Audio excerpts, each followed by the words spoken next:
ng bayan, maasahan anumang panahon.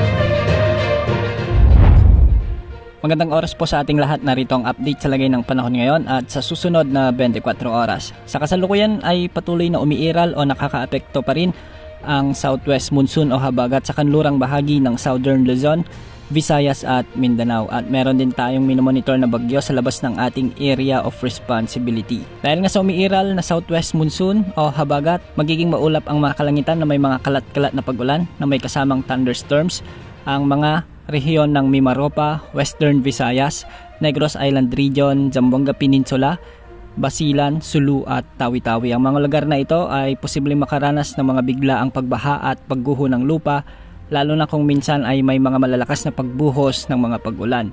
Para naman sa bagyong minomonitor natin sa labas ng ating area of responsibility, huling namataan si Typhoon Shanshan sa layong 1,725 kilometers, hilagang silangan ng extreme northern Luzon. Taglay nito ang lakas ng hangin na umaabot sa 130 kilometers per hour malapit sa gitna, at pagbugso namang umaabot sa 160 kilometers per hour.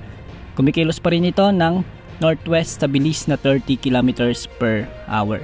Ayon sa update o forecast track ng Pag-asa, hindi naman nakikitang tatama ito sa ating bansa, bagkos ay kikilos ito at tutumbukin ang southern portion ng Japan. Kaya sa mga kababayan po natin dyan, maging alerto at mag-ingat po sa nagbabantang bagyo na si Bagyong Shanshan.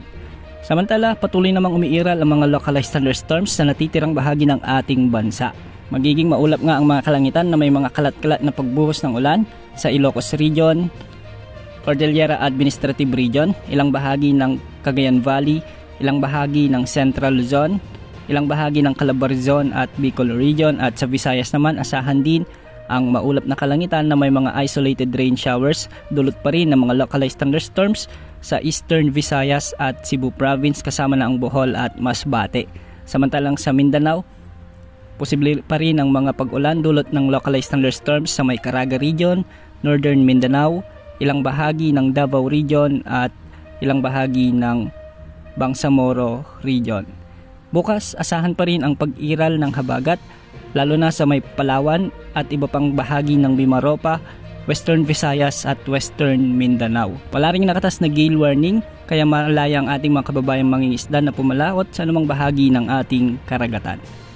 Yan ang update sa lagay ng panahon. Ito po ang weather update ng bayan. Maasahan anumang panahon.